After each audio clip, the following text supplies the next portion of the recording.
കേശവതീരം ആയുർവേദ ഗ്രാമത്തിന്റെ ആരോഗ്യ സന്ദേശം. പ്രകൃതിയോട് ചേർന്ന് നിൽക്കൂ, ആയുസ്സും ആരോഗ്യവും വരദാനമായി സ്വീകരിക്കൂ.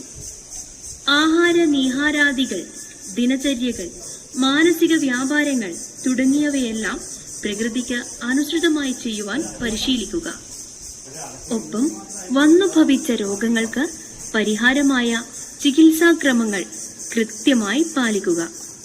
ഈ ആയുർവേദ ഗ്രാമത്തിൽ പൂർണ്ണ സന്തോഷത്തോടെ കഴിയുക. ഒരു പുതിയ ആരോഗ്യ ബോധം ഉൾക്കൊണ്ടുകൊണ്ട് മടങ്ങുക. പ്രശാന്തസുന്ദരമായ പ്രകൃതിയുടെ മടിത്തട്ടിലാകട്ടെ ആരോഗ്യത്തിന്റെ പുത്തനുണർവ്.